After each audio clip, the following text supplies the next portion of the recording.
cater and work to like radicalize people back over to sanity. There's so much to cover, and I'm really excited to do so with you because we need to be propaganda fluent. All right, I'm Layla. Thank you for watching. Make sure to like, subscribe to this channel, and share this channel with anyone who calls you a conspiracy theorist because, yeah. Individual subjected to propaganda behaves as though his reactions depend on his own decisions. He obeys. He trembles with fear and expands or contracts on command.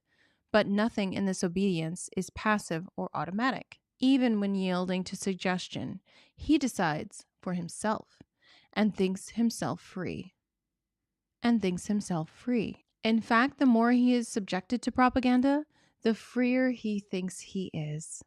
He is energetic and chooses his own actions. In fact, propaganda, to reduce the tension it has created in the first place, offers him 1, 2, or even 3 possible courses of action. And the propagandee considers himself well organized, fully aware individual when he chooses one of them. I really enjoy discussing propaganda and analyzing it and helping you to understand and learn how to become a more effective communicator and work to radicalize people back over to sanity. There's so much to cover, and I'm really excited to do so with you because we need to be propaganda fluent. All right, I'm Layla. Thank you for watching. Make sure to like, subscribe to this channel, and share this channel with anyone who calls you a conspiracy theorist because, yeah.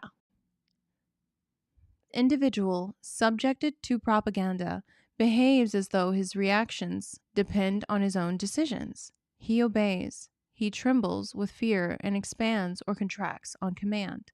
But nothing in this obedience is passive or automatic. Even when yielding to suggestion, he decides for himself and thinks himself free. In fact, the more he is subjected to propaganda, the freer he thinks he is. He is energetic and chooses his own actions. In fact, propaganda, to reduce the tension it has created in the first place, offers him 1, 2, or even 3 possible courses of action.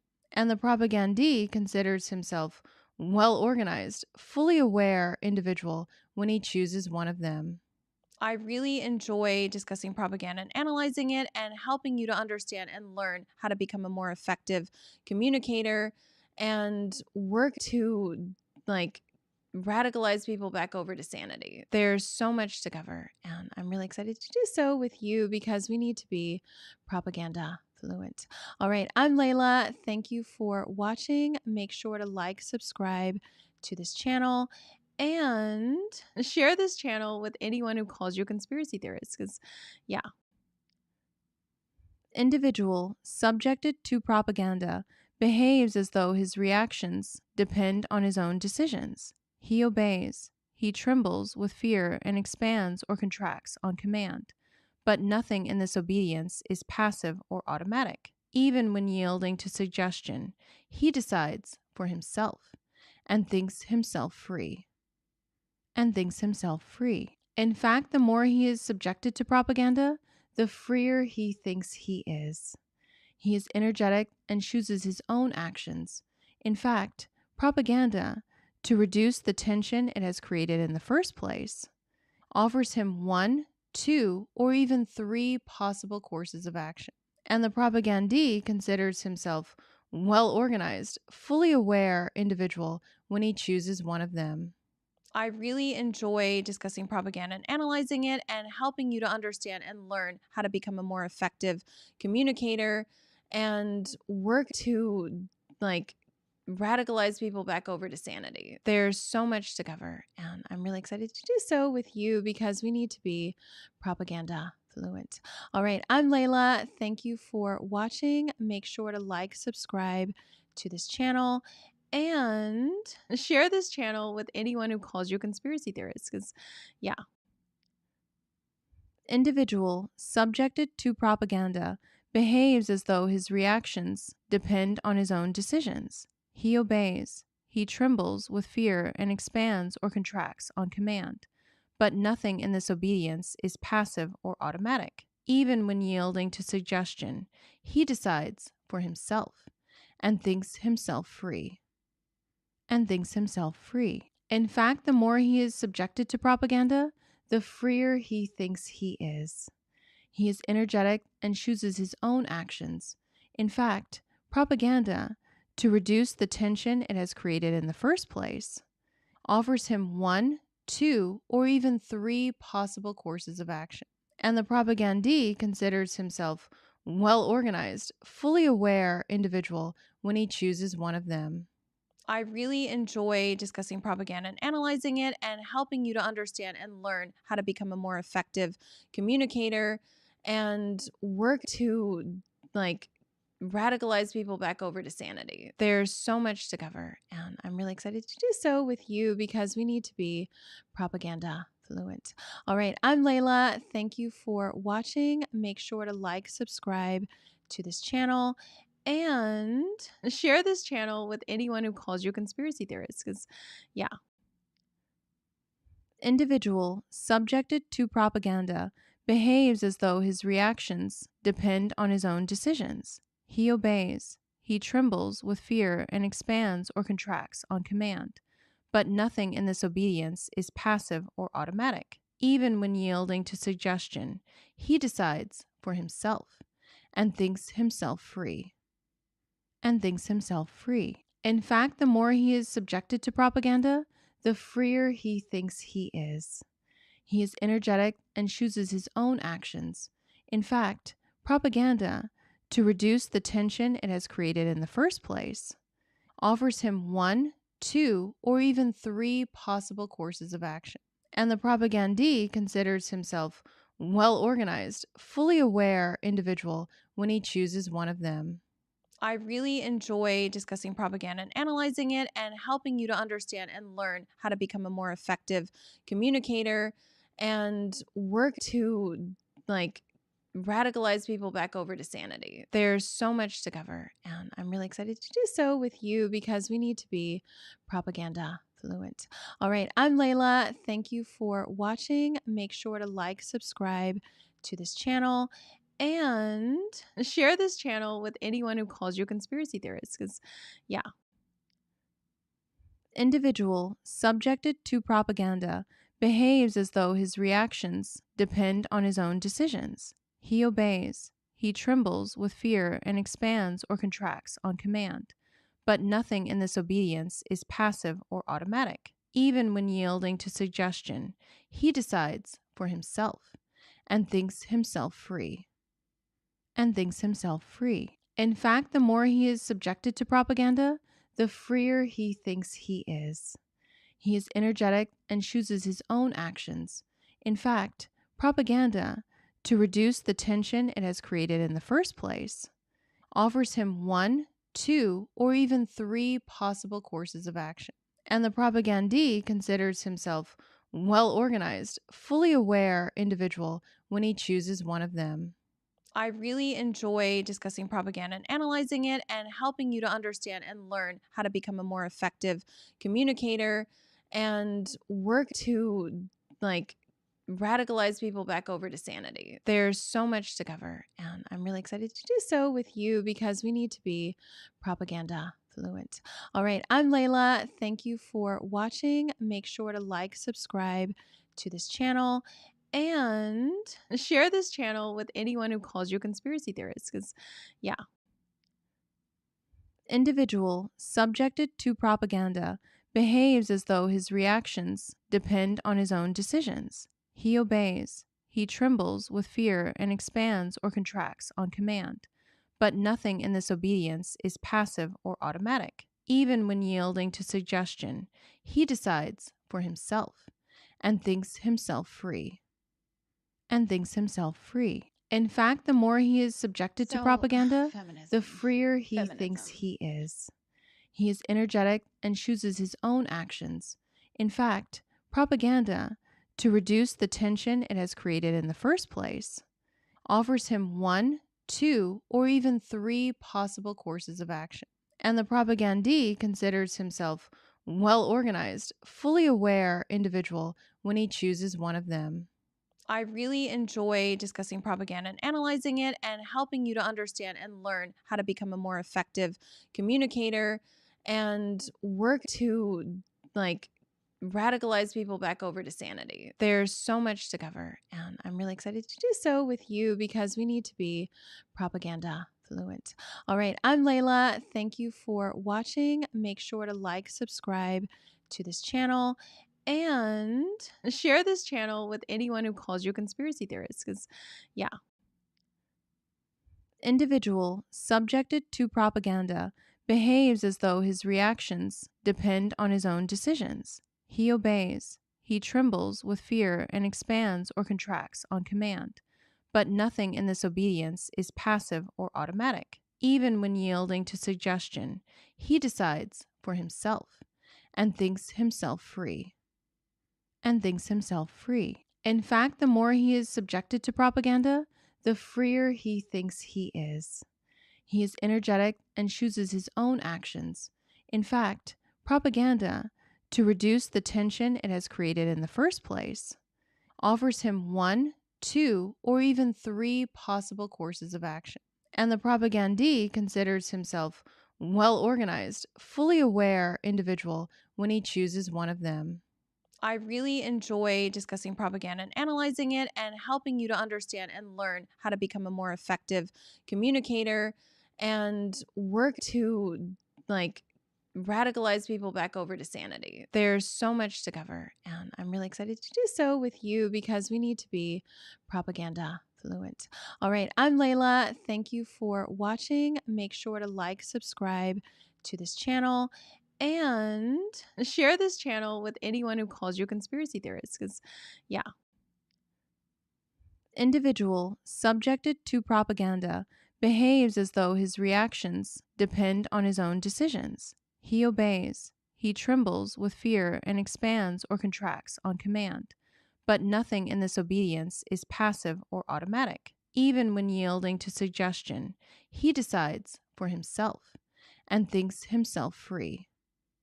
In fact, the more he is subjected to propaganda, the freer he thinks he is.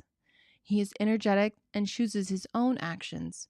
In fact, propaganda, to reduce the tension it has created in the first place, offers him 1, 2, or even 3 possible courses of action. And the propagandee considers himself well-organized, fully aware individual when he chooses one of them. I really enjoy discussing propaganda and analyzing it and helping you to understand and learn how to become a more effective communicator and work to radicalize people back over to sanity. There's so much to cover, and I'm really excited to do so with you because we need to be propaganda fluent. All right, I'm Layla. Thank you for watching. Make sure to like, subscribe to this channel, and share this channel with anyone who calls you a conspiracy theorist, because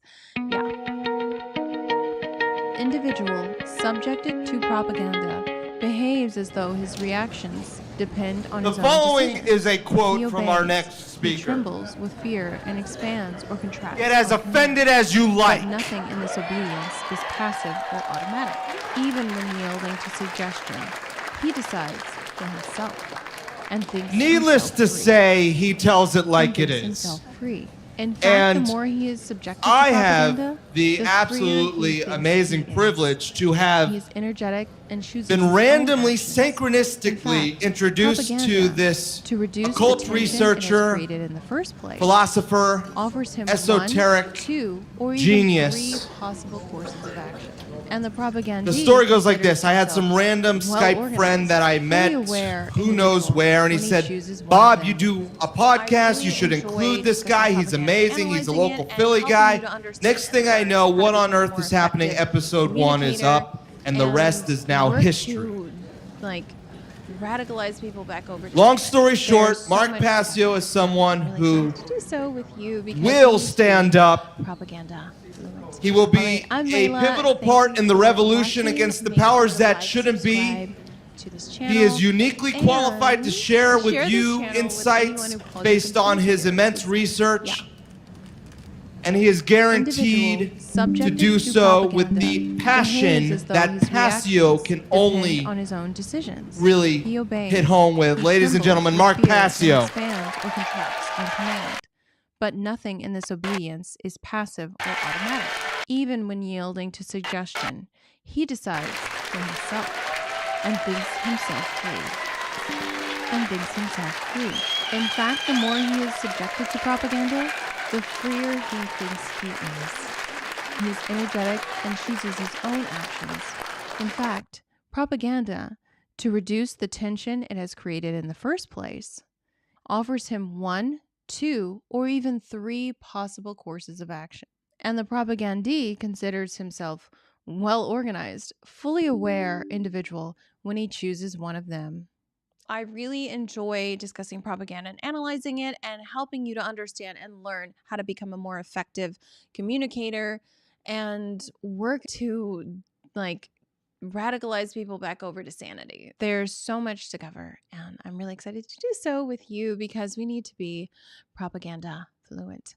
All right, I'm Layla. Thank you for watching. Make sure to like, subscribe to this channel, and share this channel with anyone who calls you a conspiracy theorist, because individual subjected to propaganda behaves as though his reactions depend on his own decisions. He obeys, he trembles with fear and expands or contracts on command. But nothing in this obedience is passive or automatic. Even when yielding to suggestion, he decides for himself and thinks himself free. In fact, the more he is subjected to propaganda, the freer he thinks he is. The following is a quote from our next speaker. In fact, propaganda, get as offended as you like, as created in the first place, offers him 1, 2, or even 3 possible courses of action. And the propagandee, needless to say, he tells it like it is. Fully aware individual when he chooses one of them. I really enjoy discussing propaganda and analyzing it and helping you to understand and learn.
and work to like radicalize people back over to sanity. There's so much to cover, and I'm really excited to do so with you because we need to be propaganda fluent. All right, I'm Layla. Thank you for watching. Make sure to like, subscribe to this channel, and share this channel with anyone who calls you a conspiracy theorist. Because, yeah, individual subjected to propaganda behaves as though his reactions depend on his own decisions. He obeys. He trembles with fear and expands or contracts on command. But nothing in this obedience is passive or automatic. Even when yielding to suggestion, I don't even know. he decides for himself I don't even and thinks know. himself free. All right. And thinks This himself is free. In fact, This the is more gonna be he good is enough. Here subjected we to go. Let's go propaganda, live. the freer he thinks he is. He is energetic and chooses his own actions. In fact, propaganda, to reduce the tension it has created in the first place, offers him one, two, or even. Okay, here we are. We are live. Of course, it wouldn't be a perfect stream if for some reason, like, the audio failed or the video failed, whatever. Anyway, okay, so everyone's here right now. We're going to have this is honestly going to be a very special episode. This is going to be one of many, where we discuss feminism. One of my favorite psyops. One of my favorite psyops. Okay, I'm Layla, and I like to talk about propaganda, social engineering, and why we just sort of just have to deal with all of these deranged psyops all the time, and what we can do about it. I don't know, just so like things don't suck so much, you know, just like they don't suck as much. Because I mean, propaganda and social engineering is so integral to our society that it's kind of disappointing more people don't actually talk about it and try to understand it. I don't know, maybe because it shapes our entire lives. No, that's just me. So yeah, I like to talk about propaganda. I like to talk about the why and the how people do the mind control, the why and the how, asking those difficult questions, because it's not enough to just say, oh, those people ran a psyop. It's like, well, how did they run the psyop? How did they pull off all of these elaborate schemes and engineering projects to get people to do the most counterproductive, inefficient things that don't really lead to anything fun? They don't really lead to us being better, healthier. No, they just make life kind of boring and lame. Okay, I'm not sure if the audio is working, but if you could just maybe put a comment in, um, anything, let me know if you can hear me. That would be really, really, really, really, really, really amazing. Okay, because we're about to get started. I'm just a little, I hate starting these things like this with all these like technical difficulties. Because again, sorry, that's why I was late, because it was it wasn't working. How do I get these bangs? Jeez. Okay, that's fine.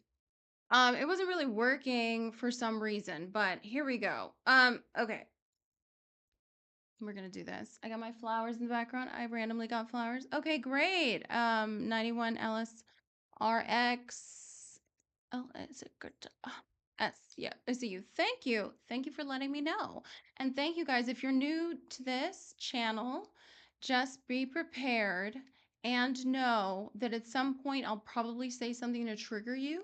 But I really want to cultivate an audience that has not only the mental fortitude, but the emotional self discipline to be able to interact with ideas, new concepts that might sound conflicting, might sound retarded, even. But because you have such a desire to understand and to really understand yourself and society and really make an impact and grab the information that's going to move the needle, so to speak, just at least to protect yourself and your family, um, you're willing to tolerate maybe some ideas that might seem a little strange or weird, whatever it is.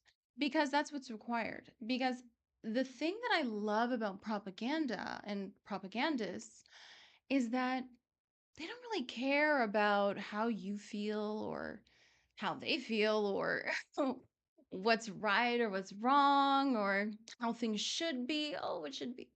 They don't they don't really care about that. They don't really care about that. They care about getting the job done. They care about achieving their goal, and that's really what a lot of us need to that's really the mindset a lot of us need to sort of shift into to tackle some of these big social problems that we have. We've got, especially in this video, we're going to be talking about feminism, and we're going to be talking about it.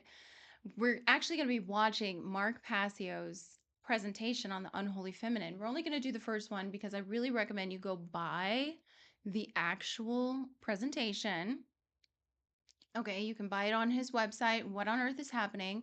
But we're just going to do a recap. We're just going to do an introduction because he talks about really fundamental things that are incredibly important. And feminism, I mean, it's in everything, it's in the air we breathe, it's the OG PSYOP. Um, it's a PSYOP of PSYOPs. It's the very critical component to start, the chain reaction in our society. If you make women, if you manipulate women into supporting an agenda that ultimately will lead to like the downfall of the family, the downfall of community and society, and the downfall of a nation, then you can get a lot done. Okay. Oh, Teaching Liberty. Hey, what's up? I still haven't been able to get the comments on the screen. I don't know what to do. But Teaching Liberty, I'm down to hear it all, especially the stuff we're supposed to think is crazy and out there and shouldn't be taken seriously on face value. Straight up. Oh, Hagelborg, what's up in the building? Yeah, we're rolling. We're totally rolling. Yeah, we're going to expand your mind, Teaching Liberty. But if you haven't, you guys, you should follow Teaching Liberty. She's so cool. She's my friend Stephanie. She's amazing. But anyway, I realized because I've been taking a lot of time on X to do all of these focus groups or X spaces or whatever you want to call them, to get a better understanding of people and how they think and how they move, because that's what you have to do. You can't solve a problem without understanding the problem, with having a deep level of empathy, almost a tactical empathy, something that you can utilize, not just an empathy where you're just like, oh, I feel sorry. No, that's not I don't know. That's not going to work. You need to understand them. You need to understand their worldview, their motivation, so you can craft a message that's really going to pierce that veil and get through to them at a deep level. And I've been learning a lot about people and just how they think and how they approach problem solving and why we're here. Obviously we have all of these intelligence agencies and governments and think tanks and occult networks and secret societies working behind the scenes and in front of the behind the camera and in front of the camera to manipulate us, to make us live and think and do, ultimately to manufacture a perception of reality and manipulate that perception of reality. So when hearing and listening to people, I've realized, because I was wondering, why is it that, let's say, the peasantry, the average person, the normie, why is it so hard? Why is it so hard for, like, so many of us? We're talented, we're kind-hearted, we're not psychopaths, we're good people. Why is it so hard for the average person to actually get something off the ground and follow through? Why is it so difficult? And I learned, and don't worry, we're going to get into the feminism thing in a second. I learned that, it's just that for the average person, the average peasant, and I say this in a loving way because my whole idea of like the normie, the normal person, came from when I was studying Plantagenet, like not the dynasty, I guess, like I guess it's like the dynasty. The Plantagenet family in the UK, they're sort of like French, and they ran early medieval Britain as well. And they had this peasants rebellion, and they were in the right. The peasants were in the right. That's the thing. It's like the average normie is in the right. They have the right idea. They understand something's wrong. This is not right. We should have this. We should live like this. They have it all. But even like the peasants rebellion, they couldn't really get it off the ground. They couldn't really make it happen. They couldn't make it stick. And we have the same problem now. And I realize it's because, oh, Philip Smith says because it's hard. No, it's not because it's hard. It's not because it's hard. Like the average person, I don't know about you, but the average person works incredibly hard, like so much against all odds, working constantly. It's that we have a mindset that is not the mindset of producing and shifting and directing reality. That's just it. Like it's not the mindset to do that. It's a mindset to build a house or hang drywall or fix a car or go pick up your kids from school. It's that mindset. Yeah. But it's not the mindset of someone who can say, okay, this is an aberration. This is something bad in society. This is a toxic thing in society. Like feminism has like very toxic elements to it now. This is bad. Okay. And then say, okay, we're gonna get rid of this. We're gonna change the way those people act. Um, and it's mostly because there's this huge power differential that's been produced in society due to our education. Our education is so abhorrent. And there's someone on X, the Hagelborg, and he actually talks about this a lot. John Taylor Gatto, and the whole education system being such a flawed, fundamentally flawed, because essentially what these elites, these rulers, what they do, they want this power differential because there are very few of them, okay? Obviously.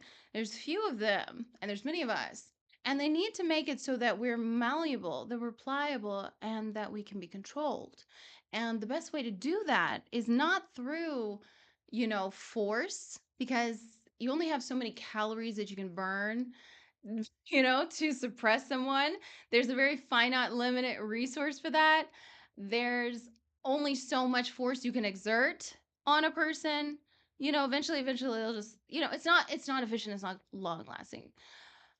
They can't do it through force necessarily. That's not a good long-term thing. But what they can do and what they have done um is change our perception and direct our perception and control our perception. Because a lot of the things that we think are what we call like magic, a lot of those things, it's actually perception manipulation. Because if I can make you truly believe that you're looking at not a, like, let's say there's a puppy, and I can really convince you that you're not looking at a puppy, you're actually looking at like a little duck. If I can convince you that this golden retriever puppy is in fact a little duckling, there we go. Now, it doesn't matter what's real, you believe it because I've been able to manipulate you to do that, okay? That's because I can get into your brain, I can do all the things that they do. So they have this power differential, they mold our perception, they give us and oh, Hagelborg said, don't call it education, it's compulsory schooling. Yeah. So it's indoctrination, it's trauma-based mind control, whatever you want to call it. Or corporate governance indoctrination. Yeah, corporate governance indoctrination. So this is a global thing. This isn't just America, but obviously in America we do it, we do it best, like facts. So we have this education system, this corporate government indoctrination system that teaches us tools that don't work. Like if let's say you're trying to fix a car, the corporate governance Mulvaney. Oh, a 91 LXRS. Yes.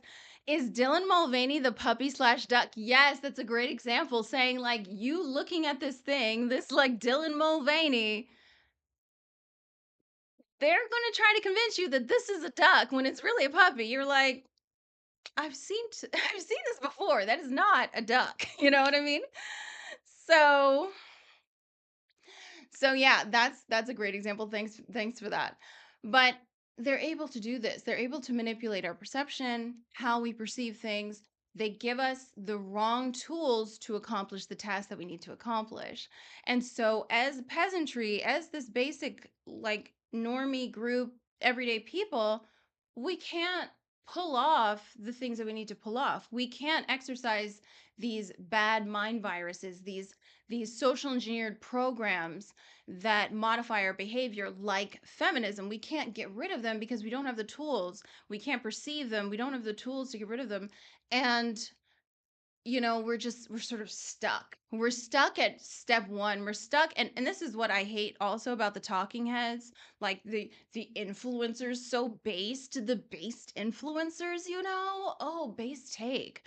Um, those influencers, they keep you stuck, hyper fixating, almost fetishizing, like, oh my god, oh my god, oh my god, there's trannies, oh my god, oh my god, like, it's just okay.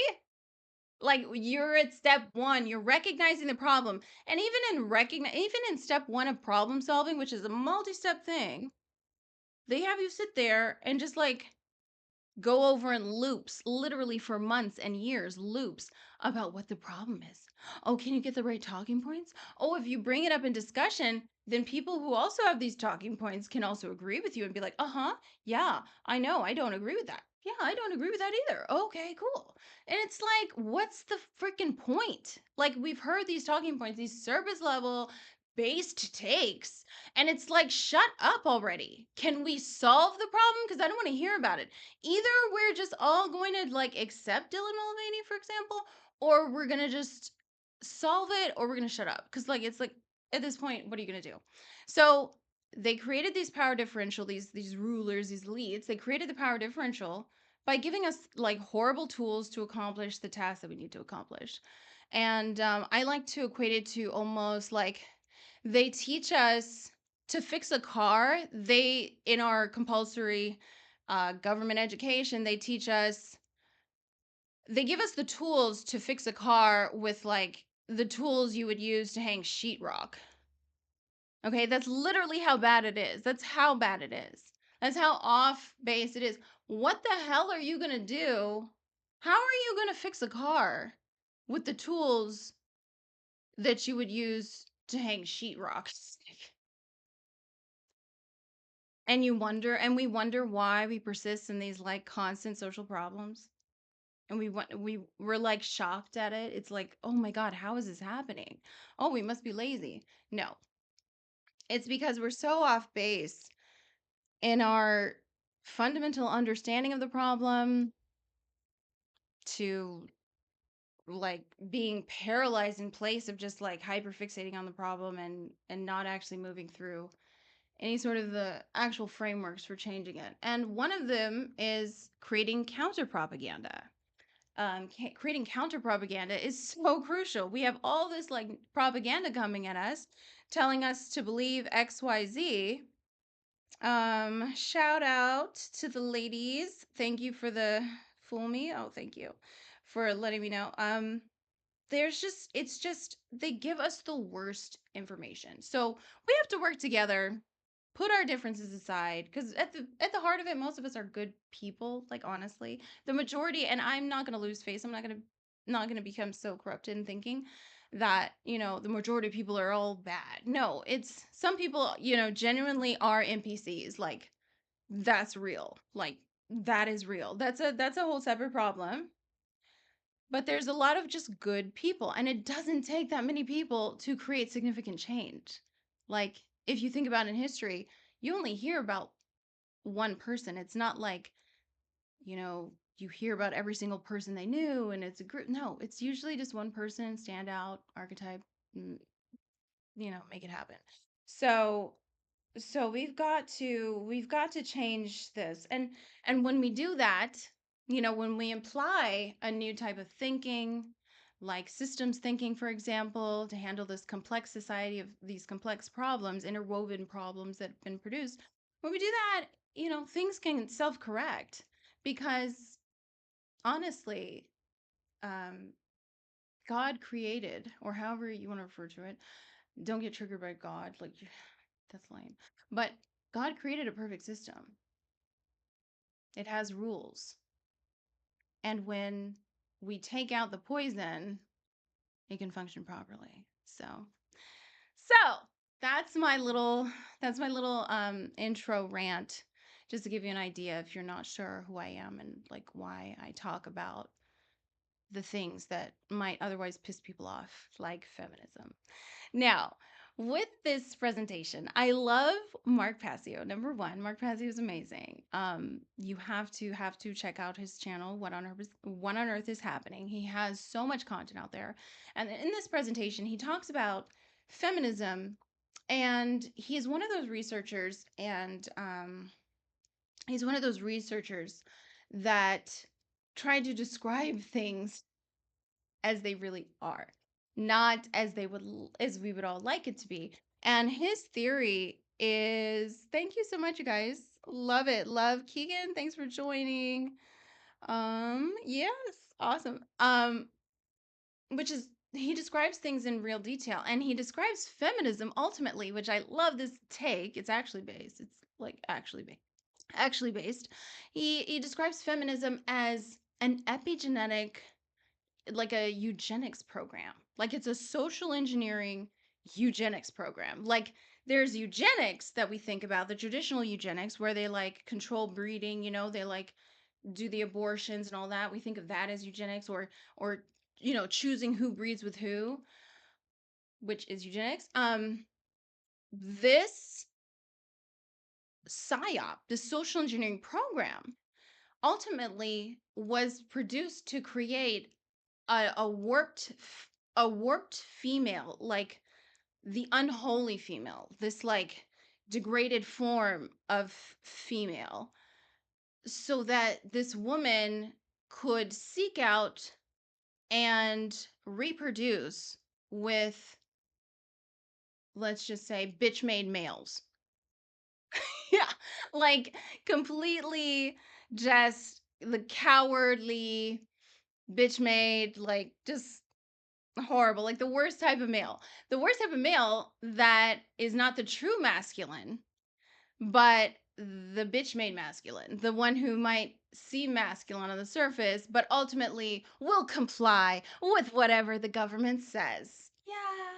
Won't question. Not the male who will have that drive, that masculine drive to protect and lead and do all the things that we look at as, the traditional, masculine things.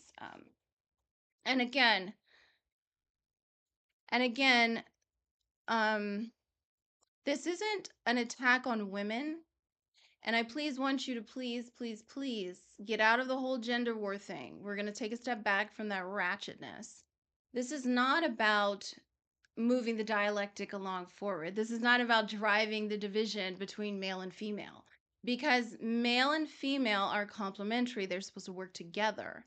But if one is sick, and he's going to explain in this, if one is sick, let's say the feminine, the female, then it only takes infecting one to then, cause a reaction in the other, and then we've got, all of this like toxic gender war stuff that never never actually improves anything. It doesn't actually improve anything, just makes people constantly fighting over their egos. Eugenics is just as, Halebor says, eugenics is just as much controlling the population as it is population control. Interesting. Keegan says, I was looking at some of Mark's stuff. Looks really interesting. Yes, it's very, very, very, very interesting. Now, his stuff is very interesting. And I'm not here to tell you have to believe all of it or whatever it is. But if you do, F off. No, I'm just kidding. If you don't, I'm not your friend. No. This is we're practicing. If you have watched my earlier streams, it's about getting into a new mindset. It's about getting into the mindset of a propagandist. It's a totally different mindset than a regular normie who can't do shit. Okay, sorry. They can't accomplish anything. They can't convince anyone of anything because they're so like they're so obsessed with being right and proving that they're smarter or whatever it is. A propagandist is trying to get information, trying to understand a problem, and then actually solve it, create a real cure for that issue and move people to understand it and accept the end behavior. So create that perception and then modify behavior. What is this? I have to get this stuff out of my face. Ugh. Okay, so let's get into it. Please don't get triggered by it. But I thought it was really interesting. And again, this isn't an attack on women. And I only get into this because, as women, as people in society, not just women, we're all affected by feminism. It's a psychological operation that has been going for at least 100 and so like 100 years, like over 100 years at this point. So it's infected everything, everything. Um, and it's so deep set in our society that we can't think somehow we're immune. That's just not how it's going to be. So let's get into this documentary, this presentation. I'm really excited. This is the first time I'm doing Mark Passio. And again, I really recommend you go to his website, purchase the video. He sells it on drives. I'm going to put the link here as well. Purchase them, purchase the presentations, watch the presentations, and really watch them over and over again. And also listen to his podcast, What on Earth is Happening? Because he breaks down a lot of these things that we are not aware of and we really need to be aware of, like today, tomorrow, yesterday, like immediately. So um, let me pull up the thing video. Okay. What is this? Okay. Feminism. Feminism. Okay. I think this should go really well. Every time I do this, I'm just like a little still getting used to all these like streaming interfaces. It's like I swear every single time that I'm not bad at tech stuff. I literally work in tech, but streaming is actually incredibly complicated. Like the audio, the visual, it's just like, wow. This is like this is a lot. Okay. I think this should be good. Here we go. Okay. Here we go. Now let me know if you have any issues hearing this. The following is a quote from our next speaker. Overwhelming ignorance and thing is good. Come as a shock to do so for many people, for all for being here today as part of this phenomenal event. My presentation here today is entitled The Unholy Feminine, Neo-Feminism and the Satanic Eugenics Agenda. Oh, and by the way, this Mark Passio, he knows a lot about the occult, which is like the hidden, all of that stuff. Um, he knows a lot about because he was a member of the Church of Satan and he worked with Satanists. And I love one of my favorite things about him that he talks about and he explains. He has righteous anger also, which is really cool. He's not one of those like woo woo, we gotta love each other. No, no, we're not.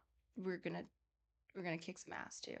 Um, but he talks about how these people, these evil people, um, they actually exhibit and exercise what's called like true care. Like they truly care about what it is they're doing. And because they truly care about what it is they're doing, nature and this reality, this like low density, like mundane reality existence matrix, whatever, rewards them and helps them follow through with their agendas. Only reduce volume of media. Okay, I'll try to reduce the volume of the media. Let me see. Mm, where's the media? I'll try to reduce it if it's too loud. Oh yeah, Hagelbor said he'd know about the IRS symbol. Yeah, he definitely does. Maybe once, you guys, listen to me. Once like if we can start like, we can actually do like a stream with him. I bet you if we like add him enough and like pinged him, you know what I mean? We could probably do some sort of stream with him. I bet he would be open to do it like a space with us. He does usually spaces with like David Icke and Alex Jones and stuff like that, but you know, I'm sure at some point he might. I also, Hakelbor says, I also love his anger. Yeah, I love the anger. It's like, we should be angry. Like, people get, okay, side note, sorry. People get mad at me and they're like, oh, you're so mean. You can be mean. You talk down to people. Da, da, da, da, da. And it's like, yeah, because we're degenerate animals and we have to stop this. Like, it's disgusting. It's disgusting. I'm disgusted. Okay. And this presentation may be difficult for many people here today to hear.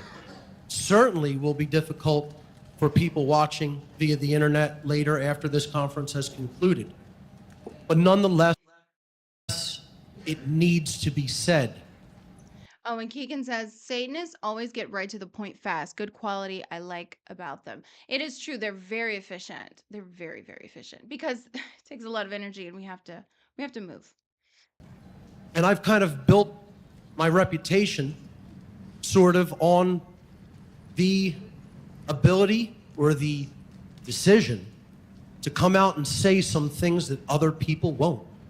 And I'm going to do that here today. Before we begin, I have a few caveats for the listening and watching audience. You won't really be seeing or hearing anything new here today. That may come as a shock to some people. You know, some people may be encountering this information for the first time, but it doesn't really mean that it's new. It's been happening. It's been ongoing. Just because it hasn't been perceived yet doesn't mean that it hasn't actually been ongoing. So nothing in this presentation is new or uniquely mine. The old saying, there is nothing new under the sun, means that truth is objective and it is eternal, and reality remains reality whether or not it is recognized and accepted as reality. All I can do in giving a presentation of this kind is put it in a personalized framework and then apply my personal aesthetics to it. If you're easily offended, it's probably a good time to get out while the getting is good. The exits are in the back. They're clearly marked. My presentation style is often extremely intense and at times even combative. I don't sugarcoat my words or my delivery. Some of you are very likely during this presentation to possibly become upset and angered based on things you're going to hear me say. So be it. And you know, when you get upset, if you find new information and it makes you upset and angry, the best thing to do is to completely shut down. Just shut down. Just stop listening. Just shut it all down. And say, you know, and pray till it passes. Pray till it passes. And then go back to what's safe and normal. So you don't have to be, you know, you don't have to be confronted with new ideas. Or you could listen and just be an adult. I don't know. Either one. Either way, I mean. Let those emotions be felt and deal with them. The truth itself, by its very nature, is combative because it wages war against mind control. Yeah. I don't present this information to be liked.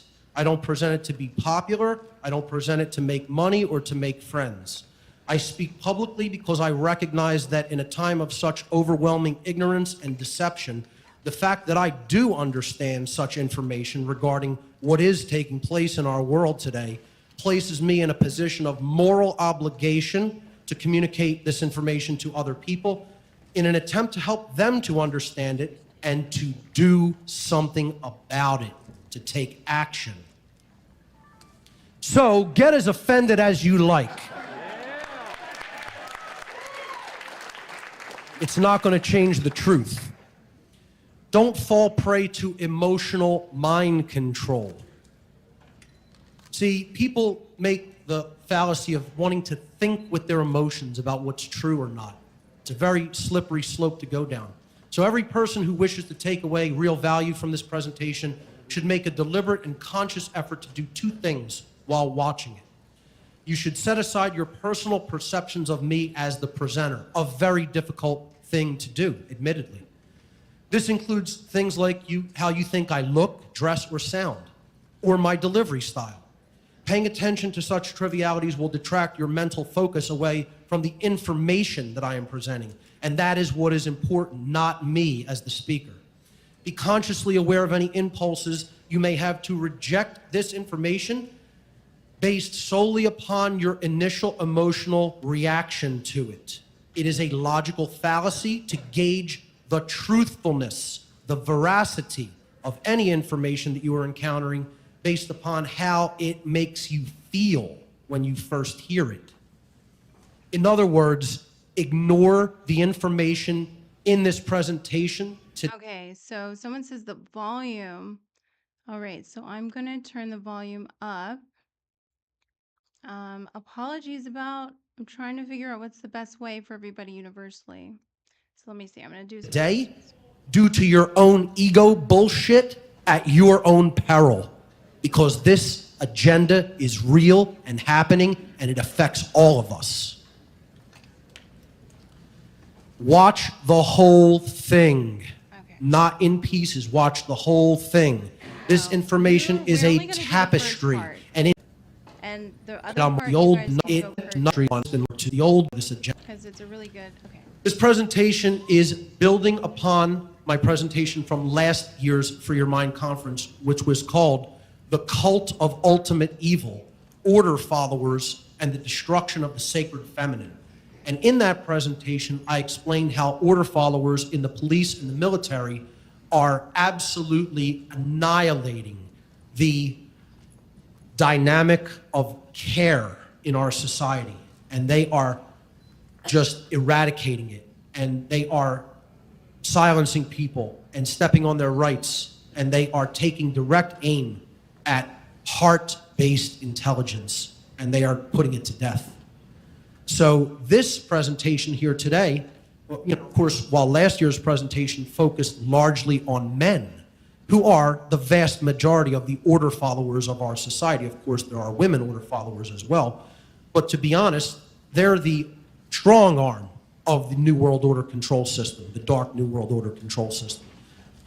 Let's be honest, that the order followers who are implementing that slavery system are largely comprised of men, military and police, who actually do the violent behaviors that they're ordered to do.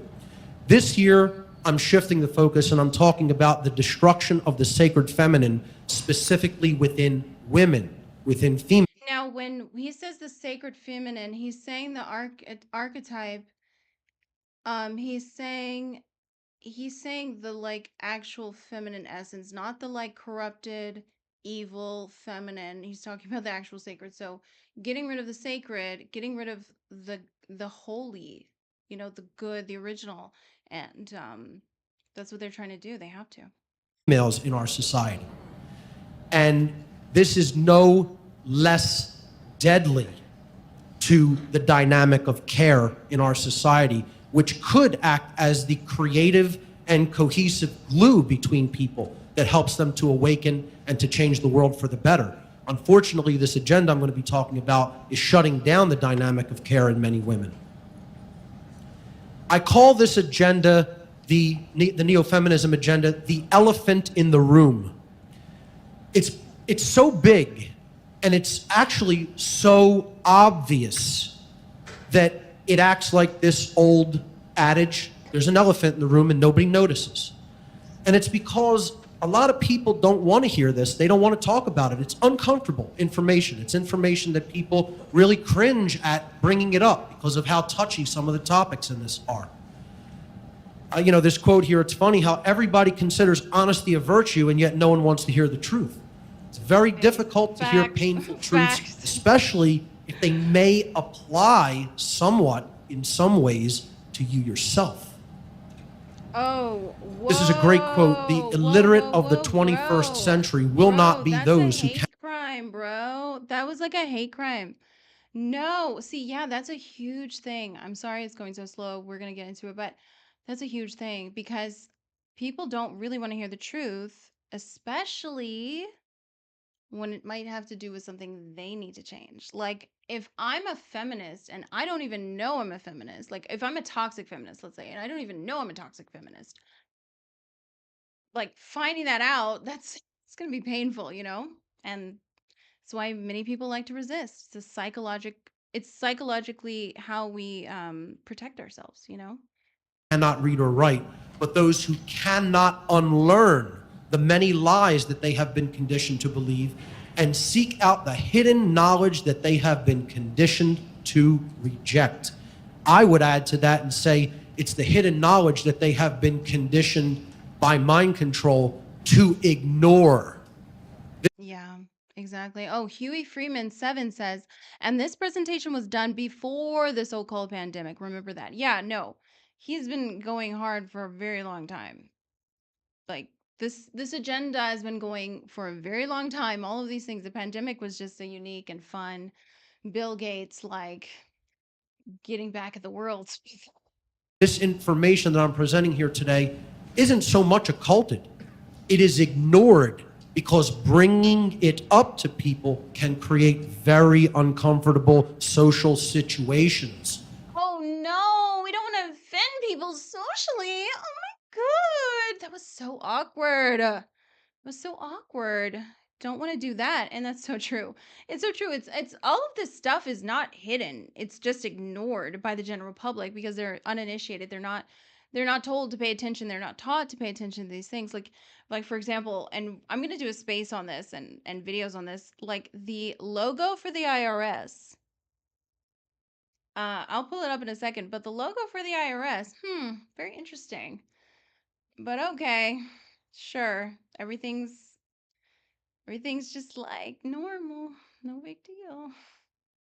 For the person bringing it up, and that's why it remains largely unspoken. The information I'm going to be presenting is controversial. But what does the word controversial mean etymologically? The word controversial comes from the Latin adverb contra, meaning facing, face to face, or up against, and the Latin verb versare, which means to change or to alter.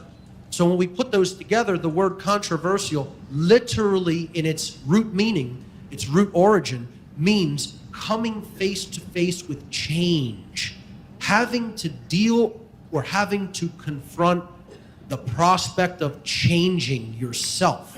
That's why things are often controversial. You cannot change what you refuse to confront. Oh, You'll yeah. never create lasting positive change by running away or not facing something that needs. That's why we always stay at the surface level. If you ask someone, why or how these things are, people usually they can't tell you. They're just like, oh, it's this. Oh, it's feminism. Okay, why is it feminism? How? What is it doing? And they're like, oh, it just is. And it's like, okay, that doesn't answer anything, but based. Needs to be faced and dealt with. I would not be willing to potentially alienate a significantly large portion of my entire listening audience by talking about this topic, this controversial topic of neo-feminism, if it were not real and critically important for us to understand. Alienate away. I am the furthest thing from a misogynist, and anyone who knows me personally will testify to that fact. I do not have hatred in my heart toward women.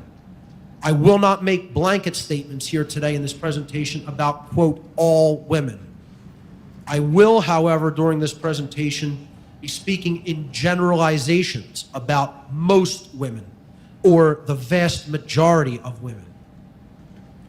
And here's a very important point to really take note of. It will be very important to note that even when I do use the term women in this presentation, I am referring to what I call the inauthentic woman, or the conditioned woman, or the mind-controlled woman, or the socially engineered woman. And when I say men, I'm also largely referring to the inauthentic man, the socially conditioned man, the socially engineered man. And these are concepts that I will explore later in the presentation, the inauthentic woman and the inauthentic man. So just keep that in mind. All feminism is not equal. There is a world of division, a world divide, a world of separation between classical feminism and what I term neo-feminism. Now, other people have used the term neo-feminism, okay? And I want to just say, I am using neo-feminism in a specific context here today, which I'm going to. Oh, wow. Rick Sanhall just commented, anytime anybody male tries to explain the harms that come from feminism, they get demonetized. Yeah, I mean, it's pretty difficult. Like, you can't, like, are you being a misogynist? Like, if everything was fair, we would both be able to criticize each other and say, hey, I don't like the way men do this. And men could say, hey, I don't like the way women do this. But yeah, it does seem like if you have a genuine, not just a like a rage bait sort of response, but if you have a genuine criticism based in like actual logic, it doesn't, it's not okay. Oh, Manosphere Hall of Fame says most men are far more feminist than any lady ever. It's very true. Feminism is like the psyop of feminism has infected our society, male and female. Yeah. Talk about and define. You know, these are two images that I think clearly depict the difference between what classical feminism represented, okay, votes for women, and that's misguided in its own way because you're picking your master or enslaver, but that's another, that's another discussion. But, and neo-feminism, which, here's a woman screaming into the camera with the words, fuck your morals, printed on her chest, written on her chest. Okay, you could clearly see the difference in consciousness between these, types of individuals. So classical feminism had certain basic points that it desired for women. It wanted equality for both genders in natural human rights. And this, of course, is in keeping with natural law. Everyone, regardless of gender, race, color, ostensible religion, whatever, has exactly the same natural rights. No one has any more or less rights than anybody else under natural law. So, of course, everyone should be equal in natural human rights. I mean, this goes without saying. So in that sense, I agree with the principles of classical feminism. Women should receive the same pay in the same job for the same work that they perform. Well, who shouldn't? Why should anybody discriminate with pay for work that is being done? If it's the same job and you're producing the same end result, of course you should be compensated similarly. There shouldn't be discrimination in that respect. I can get behind that concept. Classical feminism believed that the gender should be equal in their rights and there should be no patriarchy or matriarchy in society. Men shouldn't be in control and dominate women, and women shouldn't be in control and dominate men. They wanted cooperation between the genders. Again, another concept I can get behind completely. So in that sense, I could consider myself a classical feminist. I have no problem with any of those concepts. Now, neo-feminism, on the other hand, took things into a very skewed extremist mindset. It wants, in many ways, additional, quote, rights for women over men in today's contemporary society, which I cannot agree with or get behind because there are no special rights that any individual has over any other. We all have exactly the same natural rights. Neo-feminism often attempts to equate the genders in all aspects, in characteristics, capabilities, etc. Not just natural human rights. Being equal in rights doesn't mean we're the same and can all do the same things, okay? We all are unique individuals with different unique characteristics. So it's not about sameness. It should be about equality under rights, but not trying to equate everyone exactly identically and make them all the same. And neo-feminists, many of them, believe that matriarchy should replace the idea that they have in their mind that there is a currently entrenched patriarchy in our society. And I will address the fact that that is a myth, an illusion, and we don't have either one of those dynamics in our society today. This is what classical feminism looks like if I could give it an image, and that's what neo-feminism looks like if I could give it an image in your mind. And I wholeheartedly agree with the one on the left there, and the one on the right, I think it takes things to a ridiculous extreme. Neo-Feminism, ladies and gentlemen, is an act of war. It is a program of social engineering or mind control, which is specifically targeted at women in order to incite a war between the sexes in a divide and conquer strategy. The long-term goal of this manipulated war is to weaken both genders to such an extent that it becomes much easier for the entrenched ruling class to subjugate both men and women under their worldwide system of totalitarian control that they are currently well on their way to building and completing. They are waging a gender war against both men and women through the neo-feminist agenda. Yeah, and this is what people do not understand. People do not understand that this is a war. People hear words, and this is another peasant thing. This is another like normie thing that we all do to collectively.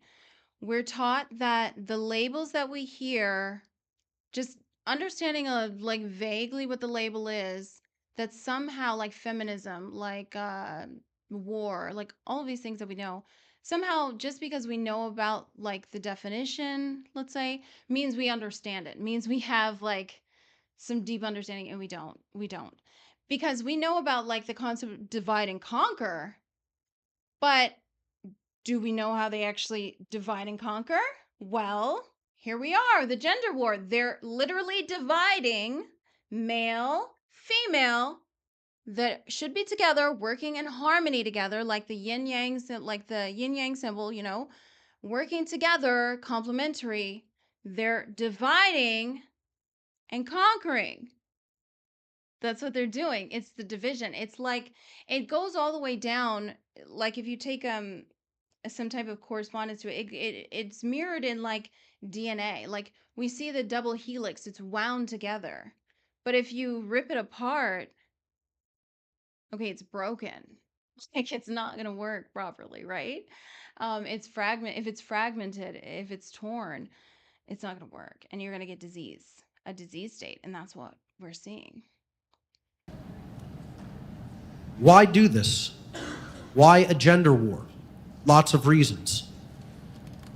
Oh yeah, Keegan says, this dude gets it. A war against men and women to weaken our humanity for each other. Yeah, so that we can't work together. And so if we're not able to work together, we can't accomplish things. We're always going to be fighting. Even like I forgot who said it, sorry, but someone was saying in a space yesterday, if you think about it, like the fact that we have such a difficulty with finding like housing, like we have a housing crisis right now.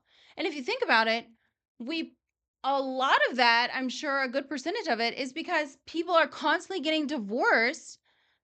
And so the average family needs two homes. Like the dad needs a place and the mom needs a place. So it's like, of course, whereas before families would live together. So that's like immediately doubling the amount of homes like that are required. So of course there's going to be a shortage on housing. It's like these are the downstream effects, and I please learn the word downstream, because most of the time we look at the downstream effects and we think those are the problem, and so we try to fix the downstream effects, not knowing there's a whole goddamn waterfall, which is the like psyop feminism or whatever psyop that's like pushing down and producing all of these problems. So the downstream effect, let's say, even for this, like one of the millions, I'm sure millions of problems that this gender wars produce is also housing shortage. Like, who would think of that? But that's how clever and insidious these social engineering programs are. They affect us on so many different levels. Okay, and Hagelborg says, it's literally word magic, spells or spelling. They tell us in everything. Yeah, they tell us in everything. Oh, thanks, Manosphere Hall of Fame. People are completely ignorant to the fact that the ongoing and largely undeclared gender war is actually an occult eugenics agenda. My intention in presenting this information is not to further divide the sexes, but to illustrate and expose this eugenics agenda, which is being implemented by dark occultists who seek to subvert the true natural order and replace that natural order with their twisted and depraved religion of slavery and death. The gender war is what is known as a dialectic manipulation. This is a divide and conquer mind control strategy that is employed by social engineers and mind controllers. So what is dialectics? What does dialectic mean? The word dialectic is derived from the Greek preposition dia, meaning through or by way of, by means of, and the Latin noun lectus, which means choice. So literally, dialectics is a methodology of control that works through choice, by way of some people on one side of a divide taking a side and making a choice and then taking action based on that, and people on the other side of the issue or the divide making a choice and then acting upon that choice. It's like the political party system that we have in the United States and many other so-called free countries. It's really a one-party system, but they're giving you the illusion that it's a two-party system, and they're ultimately taking everyone to the slaughterhouse regardless of which party they choose.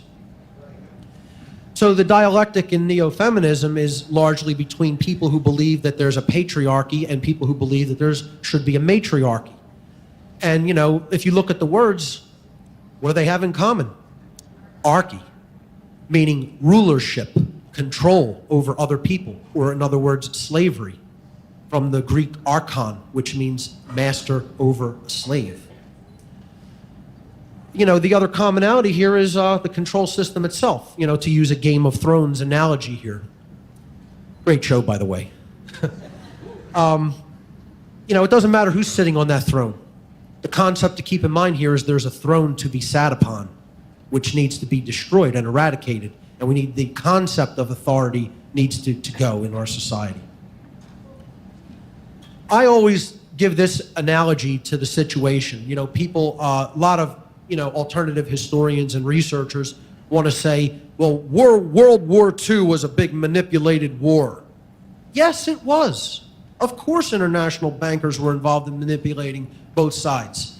But here's the thing. Who did they really manipulate first? They manipulated the Axis powers, and specifically the Nazis, got them all whipped into a religious fervor to wage war on the large portion of the European continent. So the question becomes, well, you know, how long do we let this manipulated dialect go on for? You could make the claim, oh, well, they were all manipulated and under mind control, under a religious form of mind control called Nazism.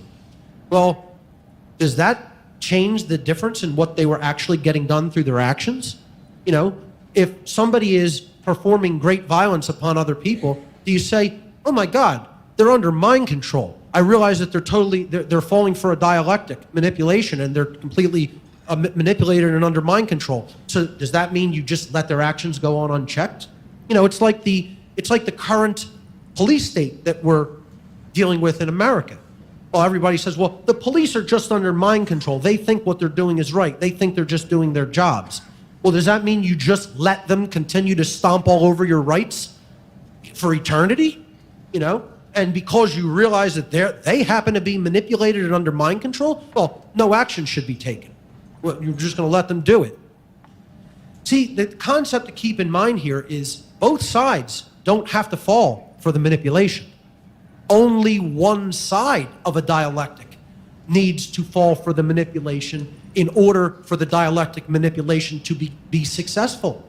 Because they believe in their minds that they have an enemy and they're waging war on that enemy already. So once one side buys into the dialectic, it's on. The war is on. And the other side has one of two choices.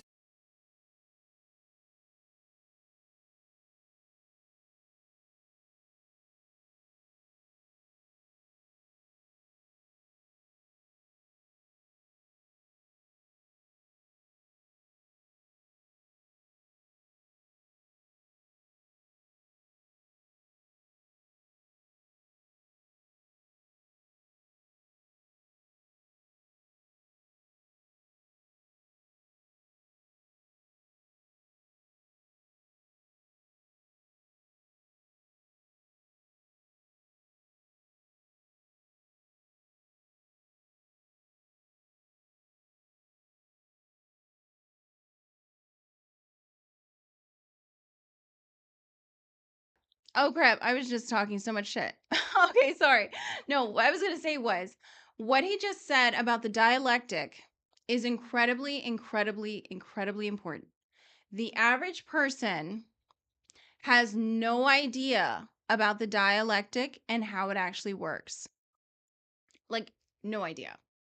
So we have to understand and we have to listen to, and that's something, God, ugh, ah, my hair is always in my face. It's like as soon as I do a stream, it's like my hair gets in my face. Anyway, reset. What he just said about the dialectic is so incredibly important. And no one understands this. No one understands how these things are actually run. They don't know how they're run, so that they have no idea how to fix them. And the dialectic is so, so crucial. And how he just explained that the dialectic, ultimately, you only need one person. You only need one person to actually start the program, start the war going, and create the problem. You only need to convince one side. What is this? Hagelborg. Yeah, I've never heard anyone talk like this before. Layla's bang game is on point. I'm trying. Yeah, sorry you guys. I had muted because I was trying to drink something and I didn't want you to hear me drinking like something like. But anyway, this dialectic manipulation is so incredibly crucial to understand because that's what they're doing to us. They'll run one side, then they'll, recode their message and retarget their message to the other side and then run the other side. And there was a really good space I was in with this person called Dumbcat. And we were just going back and forth about the way that they have the one foot in front of the other and we're just like walking ourselves off the cliff. So it's like they'll convince the left foot, hey, go here. And then they'll convince the right foot, hey, go here. And just like we're at odds and just both walking each other off the cliff. But the dialectic is so, so incredibly important. Like, please understand this. And I know that you're probably like, why is she talking about this? Like, what does this have to do with feminism? Like, this is how they run the game. This is the program.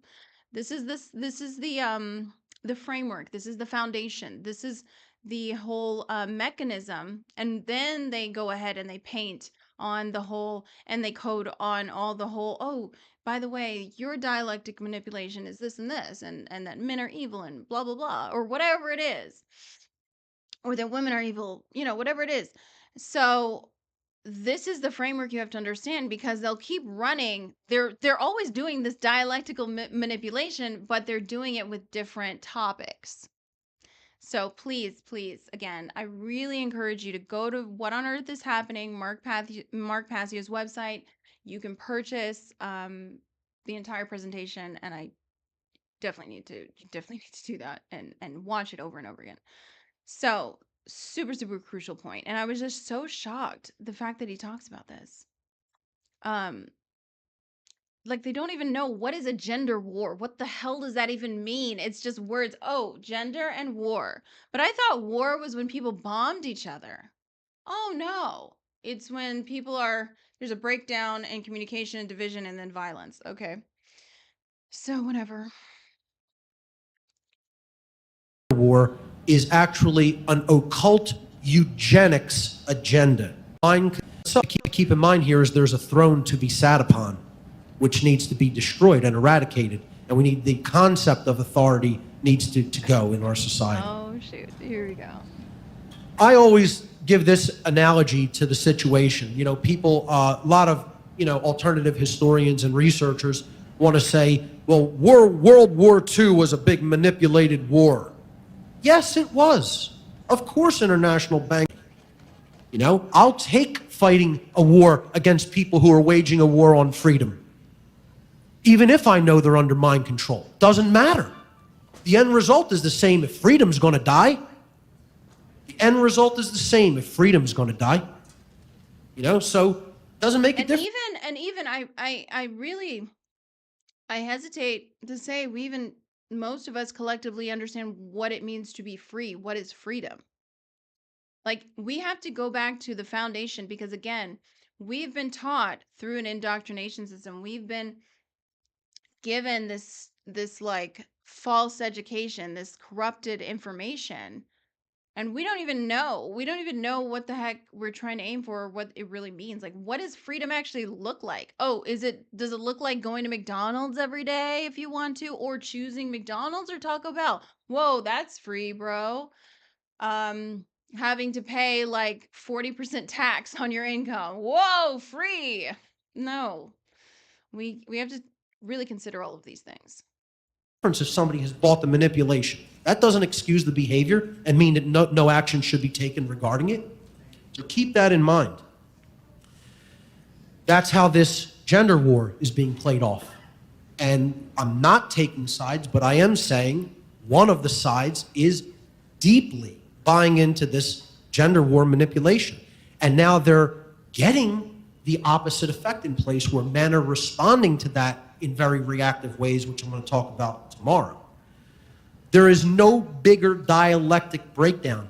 There's no bigger dialectic divide than men versus women. There's no religion isn't a bigger divide. There's lots more religions. And it's a skewed percentage. It's not a 50-50 percentage, you know?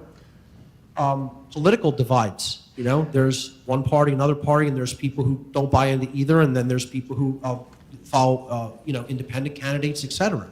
That's not a 50-50 divide. There is no divide in humanity that is exactly 50-50. And the social engineers know that. That's why they specifically focused their efforts on cultivating this gender war, because it's the only place where this 50-50 divide exists. And through it, they can create maximum social tension, because the fabric of a society is the familial bond between man and woman. Make no mistake about that. That's why they're trying to wage this gender war, to create maximum divide and maximum social tension, instability, and chaos amongst people. This presentation is ultimately solution-oriented, and the solutions will be talked about tomorrow night. It is not presented to incite a further divide between men and women, as I've already said, but to promote awareness of the manipulation tactics being employed against both genders. The final part of this presentation will focus upon solutions that we can implement to heal the divide between the genders and to promote unified relationships. The neo-feminism agenda and the gender war that it is waging is a form of eugenics. Now, I know most of the people in this room know about eugenics, but a lot of the people that perhaps are listening to this information for the first time don't know about eugenics or what it is. The word eugenics is derived from the Greek adjective eugenes, meaning well-born, which is in turn derived from the Greek adjective eu, meaning good, and the Greek noun genos, meaning race or stock. Eugenics is a social ideology advocating the promotion of higher rates of sexual reproduction for people with traits and characteristics desired by its proponents, and reduced rates of sexual reproduction and sterilization for those with undesired traits and characteristics. This practice could be described as a main religious tenet of the ruling class, who believe that it is simply the quote-unquote natural order for the most ruthless of humans, whose genes in their minds are the quote fittest, to rule the rest of the human herd. They see themselves as a quote elite class of human beings who attained the highest positions of power in the world because they are genetically superior to those they rule over. Ultimately, this psychopathic ruling class believe that they have every right to decide who is allowed to live and procreate and who must die. Yeah, no big deal. Now, we've seen this ideology propagated in the past through wars and political agendas that really are an agenda of religious fervor, if you look much deeper into it. And what ultimately the religion that underlies eugenics is Satanism. The biggest form of eugenics that is being waged upon the human population right now, aside from the neo-feminism agenda, is abortion. I mean, it's such a hardcore war that's being waged, especially against minority populations. I mean, over half of the African American population's pregnancies in the United States end in abortion. More babies are being aborted than born. Operations like Planned Parenthood are directly involved in eugenics. And many of the people involved in the boards of organizations like that make no bones about it, that they are eugenicists and they think the population needs to be culled. Yeah. No, it's totally. Dark Goblin says everything is manufactured consent. As soon as they make a spectrum, they can create the illusion of choice and engineer your reaction. Yeah, they can. If your reaction is negative, it could still be an intended one. Very much so. Control the opposition. Hagelborg said, it's literally attack on gender and gestation. It's a brilliant strategy, objectively speaking. Yes, thank you. And when we're looking at this, we know that, okay, this is wrong. This leads to a very negative outcome, but we can also appreciate, and that's what I like to do too. And I think it kind of confuses people, but it's brilliant. It's executed brilliantly. Like it's so well done. It works so well. What they've produced and how they execute these things. And so I can say that in a sort of positive way. I can say that it's brilliant. I can use positive descriptors for this agenda. That doesn't mean I support it personally or like it. It's that I can recognize from a propagandist perspective, it is brilliant. It is beautiful. It is magical. The dark occultists of this world are practically coming out in the open and telling people that they want to cull them. Building monuments to eugenics, as the Georgia Guidestones are. Right on the stones, it says, maintain humanity under 500 million in what they think of as perpetual balance with nature. Now that's perpetual balance with a satanic mindset, that there's an elite class that can consider themselves God on earth. That's what that is. Yeah, they really do. That's an elimination of over 95% of the human population. And believe me, if they could get that done today, they would do it. And they're working toward it. I want to talk a little bit about something that Jay Parker talked about, which is epigenetics. And there's a lot of researchers that if you guys don't know about, I'm sure people in this room do, but a lot of people listening at home, they need to do the work and do the research and look into this topic, because it's not only fascinating, it's critical to understand. The word epigenetics is derived from the Greek prefix epi, meaning beyond, further than, or past, and the Latin verb genere, which means to make or to create. So you put them together and it means beyond the genes, beyond the creative aspect. It's that which goes beyond our genes. Epigenetics is an emerging branch of science that takes human consciousness into direct consideration regarding the biological, psychological, and physiological expressions of human life and human society. The science of epigenetics clearly demonstrates that human beings possess the ability to create adaptive changes to their gene expressions via changes in consciousness. Genes have been proven to be only a tendency for biological expression. Since consciousness precedes the genetic expression in the physical domain, if consciousness is changed, then the gene expression in the physical domain can be fundamentally altered.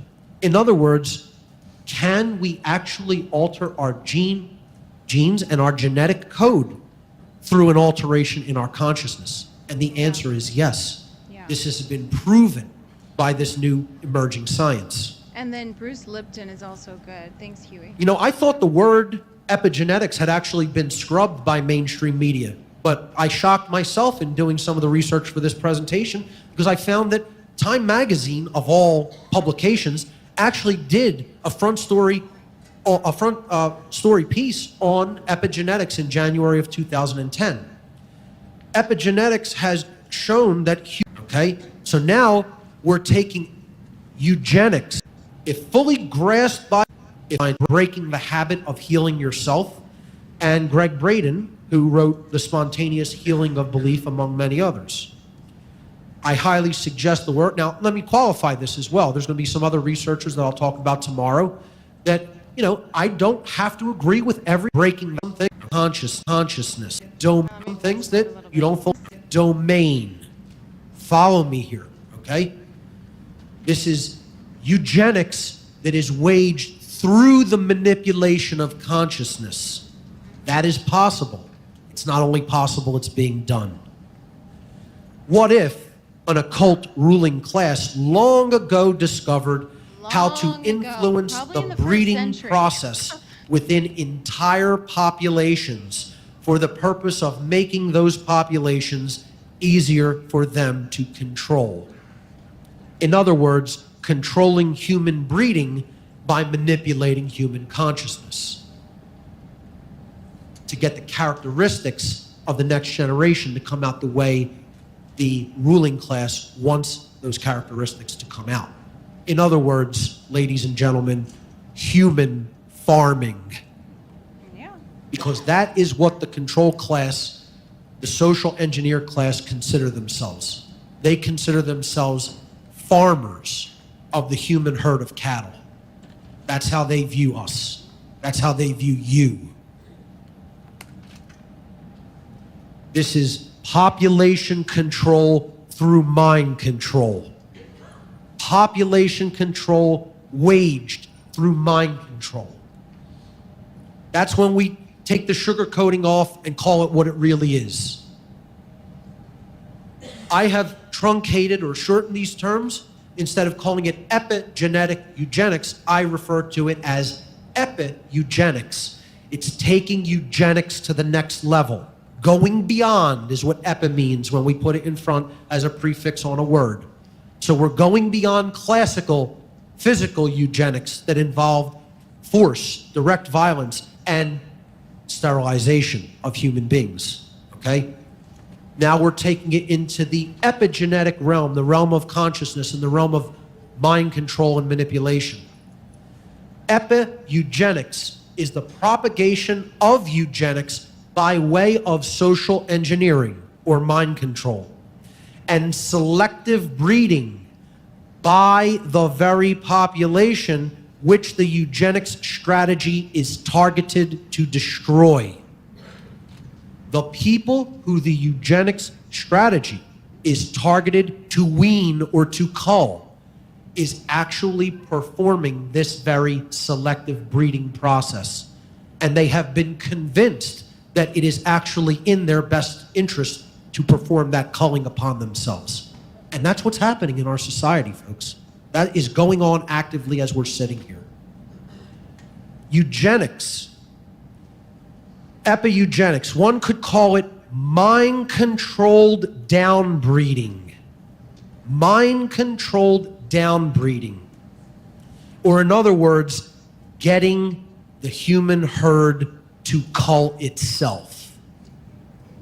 That's what the social engineers of our world have actually accomplished. And I'm going to explain how it works. It is very important to understand that eugenics is not just about population reduction. It is ultimately about controlling which characteristics are expressed in human society. By breeding certain desired characteristics into the gene pool and breeding certain undesirable characteristics out of the gene pool. That's how eugenics is performed. Okay? It's not just about killing off a bunch of people. It's if you want a society to go in a certain direction and you want certain characteristics in the members of that society, you have to influence the breeding of those characteristics. And you have to influence the outbreeding of the characteristics you no longer want in it. The social engineers of our society, however, ladies and gentlemen, this may come as a big shock to you, are not actually eugenicists. They are not actually performing eugenics, okay? They are actually performing dysgenics. It's See, we shouldn't even be using the word eugenics to describe this process because it means good breeding. It means breeding strength into a society. It means upbreeding, making a society more strong and more cohesive and more dynamic and more diverse and just higher in consciousness in general than it used to be. That's not what the social engineers are trying to do. They're doing that to themselves, to their own subclass. Oh yeah, they're eugenicists for themselves, but not for us. You know, they are waging a war of dysgenics, if the truth be told.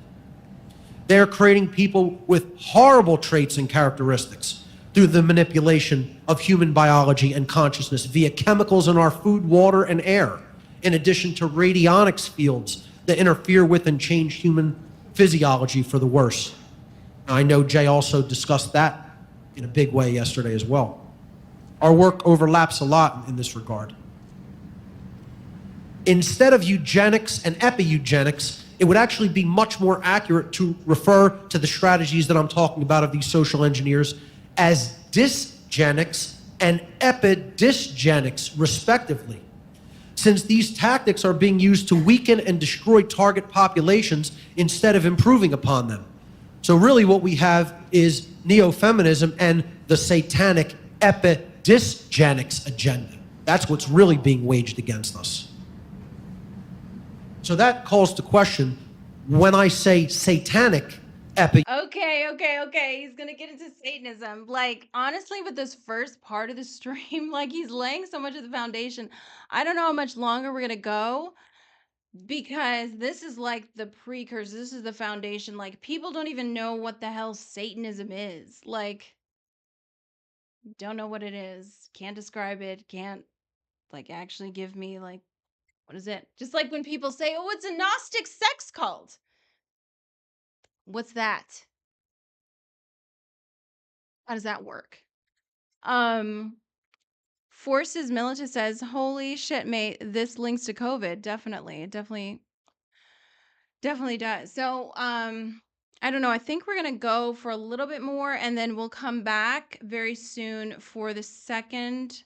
Maybe we'll do it in 3 parts. Maybe we'll do this in 3 parts, I think. Yeah, I don't want to overload you guys, and there's a lot of information here and there's a lot to digest before he actually gets into the first part of what feminism, like the unholy feminism actually is. So, yeah, there's still quite a lot left, but we'll just keep going. Let's get into Satanism. And this is something, we all have to learn. This isn't a judgmental thing like, oh, you don't know. It's it's not something we talk about. It's not something we discuss. And the only reason I personally sought out this information was I felt like, you know, I don't think we get I don't think we get it. I don't think we understand what reality is because it seems like we're not really making progress. So maybe we don't really understand these things. And so I started to look into it. All right. What is Satanism? eugenics or epidysgenics agenda. What are we talking about? What is Satan? And again, you might be like, oh, it's what does this matter? It is incredibly important because this is the foundation of all of their systems. This is what they do. And then they take another identity, they take another issue, they take a cause, they put like they change the flavor of it basically, but underlying all of these different things, these dialectical manipulations, underlying all of this is Satanism, this eugenics agenda, occult, mind control, um, all of these things. So this is why it's so crucial. The best way, Huey Freeman says, what is the best way to communicate with you if I want to send you information and material? You can message me on X. You can definitely do that. You can add me on Discord also. My Discord is post truth Layla. I need to set up a Discord channel actually just for my streams so we can all like do a whole group call and things like that. Sometimes I'll do spaces, sometimes we could do group calls because I definitely think you guys obviously all have insights into these things. But yeah, you can add me on Discord. You can follow me on X. Propaganda Layla is my name on X. But here we go. Let's get into the Satanism thing, and then we'll cut it off, and we'll come back and look at this more in detail later. I know the people in this room from my work know what Satanism really is, but the vast majority of the human population still has absolutely zero idea what Satanism really is. They have an idea in their own mind of what they think it is, but the idea that's floating around in their own mind has nothing whatsoever to do what Satanism really is. And there are still people who want to tell me I'm not accurate about this and I don't know what Satanism is when I was a priest in this religion for almost a decade of my life. That's like walking up to a Catholic priest and saying, you know nothing about Catholicism. You went to seminary school. You're actually in the priest class of this religion. You know absolutely nothing about what it teaches or what's going on. You know, you would think you'd go up to somebody who is a clergy member of a particular religion if you wanted some information regarding the tenets or beliefs or practice of that religion, wouldn't you? You know, I was a clergy member of this religion, but I have no idea what it really is. You know? Satanism actually is an ancient occult religion comprised of diverse interconnected networks of worldwide adherents. At its ideological core, this religion postulates that knowledge of the human psyche and knowledge of the laws of the universe should be occulted and held only by a few human beings. It is much more accurate to perceive Satanists and dark occultists in general as ancient psychologists who hold and wield hidden information for the purpose of exploiting those who continue to remain ignorant of it. Through the power differential that this subclass of humanity gains by way of manipulating those who remain in ignorance of this occulted knowledge, this small minority who are in the know wish to permanently rule the masses of humanity and effectively become God on earth. It is important to understand that contrary to popular belief, the overwhelmingly vast majority of real Satanists do not worship an externalized deity known as Satan in the Christian tradition, but instead see Satanism as an ideological way of being in the world and view the ego-driven self as the quote-unquote God of their religion. They view themselves as God, folks. They're not worshiping any external deity. They're worshiping themselves, if you want to even word it that way. They're propping themselves up as God. That's what they want to be. They want to rule in a prison, on a prison planet, as the gods of that planet. That's what Satanism is. The symbolism and trappings of the Christian devil or Satan are used in modern Satanism for two main reasons. The first of these reasons is to try to make outsiders who know nothing about what Satanism really is see Satanism as, quote, just another quaint religious belief that is based upon traditional Christian belief systems, which it absolutely has nothing to do with. The second reason for these trappings of the Christian devil is to associate itself with the adversarial dynamic in nature, because that's what the word Satan means, as we'll see. Now, this adversarial dynamic in nature is referred to as involution in the occult world because it counters the force which drives consciousness forward, which is true evolution. The word Satan comes from the Hebrew word shatan, meaning adversary or opposer. Satanism is ultimately about being opposed to the true order of natural law, the universal laws of morality, which govern the behavioral consequences of beings who are gifted with the capacity for holistic intelligence and free will. They want to turn that natural law order on its head. So, the bulk of the entire presentation over the next 2 days is going to be what I call the war against the goddess. Or, what modern women are being socially engineered to think, to want, and to be, and the effects of that social engineering upon human society. Now, I will be giving this entire section, the war against the goddess, Little over half of it today until the end of the presentation, and then the remainder I will pick up with tomorrow night, and then solutions will be presented at the end of the presentation tomorrow evening. Why specifically target women? Here's the main reasons that eugenicists and social engineers specifically have crafted these forms of mind control to target women in particular. Since women possess the capability of influencing men, and that is true, most men will adjust their attitudes and behaviors to conform to women's likes and preferences. And the people sitting in this room here today know that that statement is true. And most people out there in the listening audience on the internet will recognize that statement as being valid. Therefore, if the ruling class can influence the minds of most women, the men and children of a society will ultimately follow. And folks, every totalitarian regime has known that truth and has adapted those principles to its twisted advantage. Additionally, women ultimately control, at a biological level, the human procreation process by way of their control over the selection of males with whom they choose to reproduce. Taking both of these factors into consideration, it is women who ultimately decide which traits and characteristics will be passed down to future generations of humanity. Now, that's not taking epi-eugenics into account, but just genetically.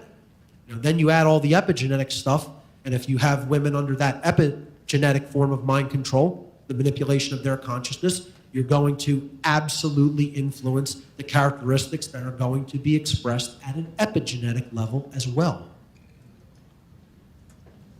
My question to everyone here in the listening audience today is, are your quote-unquote likes truly your own? A very uncomfortable question to ask. What qualities do you find attractive in another person? Is it possible that such likes and preferences could be implanted into your belief system? It might surprise and even disturb most people to think that such aspects of their personality may not actually be their own. Most people don't even truly know why they find certain things attractive and others not. The same can be said for both men and women. Is all such attraction just a natural, instinctual dynamic? Or can a great portion of that kind of attraction be attributed to cultural programming?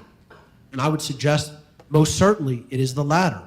There's a lot of cultural programming and engineering that goes into manipulating people's perceptions of what they find attractive or not.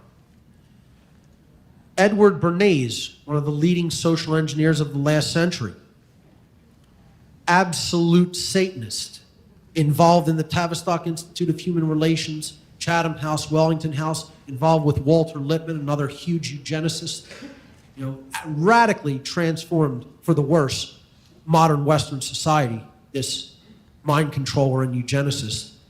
He said this: the conscious and intelligent manipulation of the organized habits and opinions of the masses is an important element in democratic society. Those who manipulate this unseen mechanism, this occulted mechanism of society, constitute an invisible government, in other words, a ruling class, which is the true ruling power of our country. We are governed, our minds are molded, our tastes formed, our ideas suggested, largely by men we have never heard of. This is a logical result of the way in which our democratic society is organized. And folks, he's not talking about the American so-called democratic society. He's talking about that's a logical progression of the way that the sick, twisted, social engineer, control freak ruling class is organized. And they're putting their religion into practice, which is eugenics. The inauthentic woman, this is very critical to keep in mind. This is what I'm talking about when I refer to women throughout this presentation. The inauthentic woman, or the socially engineered woman, is being, above all else, culturally conditioned to no longer be attracted to any of the qualities of an authentic man. Let me repeat that. The inauthentic woman is being conditioned in this eugenics mind control agenda to not be attracted to the qualities of what I refer to in this presentation as a genuine man, an awake man. That's the spiritual alpha, as I'm going to refer to it later in the presentation. Such qualities of the genuine man include high holistic intelligence, not just intellect, true confidence and high self-esteem, being very vocally opinionated, having very masculine features and an overall masculine look, independence, a rebellious attitude toward authority, and placing very high value on individual freedom. Such traits are, of course, and I would suggest that represents most of the males, the men in this room. Genuine men, genuine, authentic men.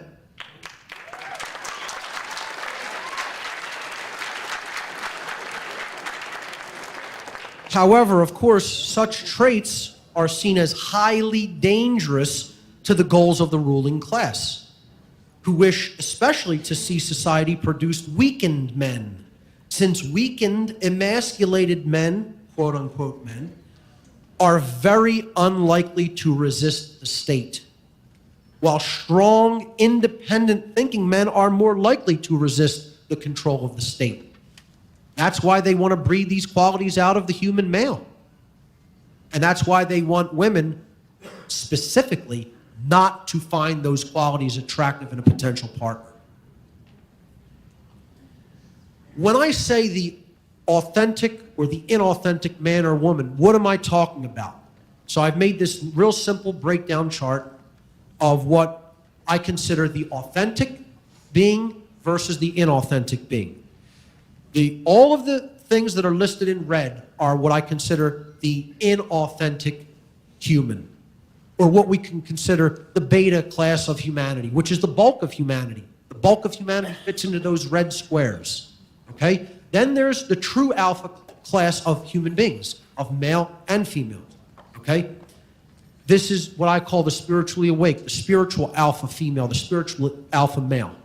So let's look at some of the qualities of these types of men and women. The beta female, and again, I put female in quotes here. It's not the genuine female. They are conditioned to submit to the dominator type so-called alpha males. Again, alpha is in quotes and male is in quotes, because they're not the alpha and they're not true men. And we'll look at their characteristics, okay, in a moment. The alpha female is conditioned to desire either the dominator type alpha male or to control the submissive beta male who wants to be controlled by them. The beta male is conditioned to submit to the dominator type alpha female. The alpha male, so-called alpha male, okay, the non-genuine or inauthentic male, is conditioned to either desire the dominator type alpha female or to control the submissive beta female. Okay, so you see that the alpha male can basically cross over with the alpha female or the beta female. The alpha female can cross over with the beta male or the alpha male. All inauthentic types of human beings. But ultimately, because they're all under mind control. And what is the next commonality? What are they all playing a game of? Control. they're all controlling. They're not working together. They're all working to control each other. Oh, man. Rather than work together. Wow. That's epic. Either to be controlled or to control someone else. They're in that mindset where they desire to be controlled or they desire to be in control of someone else. That's the quality that makes someone inherently inauthentic. The genuine woman or the spiritual alpha female, the true female, the true alpha female, is free of social engineering conditioning and does not play that control game, as does the genuine man or the spiritual alpha male. They're free of that social conditioning and they don't play the game of either wanting to control someone else or wanting to be controlled by someone else. Let's look at some of these programming tactics that are used against women. Okay. I think that's a really good point to stop. We're going to resume again in a couple days. I hope that you got a lot. I know this wasn't like straightforward, oh, it's going to be feminism. Nothing that we discuss here together is going to be as straightforward as we would like, because when you're dealing with these occult arts, when you're dealing with the creation of perception and the direct manipulation of reality, it's not just going to be like a one-to-one thing. So we had to go into like, what is eugenics? What is a dialectical manipulation? What is Satanism? What is authentic versus inauthentic? And in the next one, we'll get into how they actually go ahead and start to manipulate and run these programs. But I think this was a really great stream. And yeah, let's like last comment I need to read. Keegan says, I just wish more people could see the obvious inversion being made. Whenever I think or hear about these concepts, they all seem to me like weak illusions. But I guess that's the magical nature about the linguistic part of all of this. Yeah. Yeah, that's why Hegel says, that's why I do my best to be impeccable. It's really, really important. Yeah, I think this is a really good foundation. Thanks, Huey. I think this is a really, really oh nice. Hey Soren. Yeah, thanks for watching. Thanks for checking it out. I think this was a really good foundation to get started because again, unlike most of the talking heads, I'm not trying to drive division. I think that, sometimes we might be a little like, I don't know, a little harsh, a little spicy, a little uncomfortable. We're definitely gonna get uncomfortable. That's 100%. We're gonna get uncomfortable.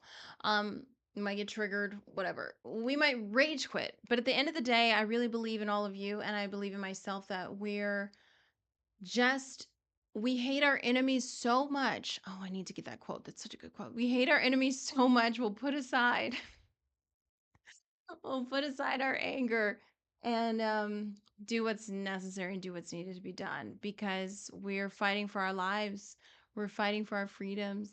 We're fighting for just to have the brain chips be optional, you know. So I really appreciate you all watching, and I'm going to I put in the YouTube chat all the ways to connect with me, but I'm gonna put on my next stream, I'll put up, and I'll put on my X channel and Rumble basically all the ways you can connect because we have to, connect via Telegram, Discord. We're going to have watch parties where we watch things together and have discussions. And, you can join the discussion when we're reacting to things as well. I think that's really important. So we have to get this network up and running because there's not a lot of us. There's not a lot of people really ready to face the truth about what it is and how these things work.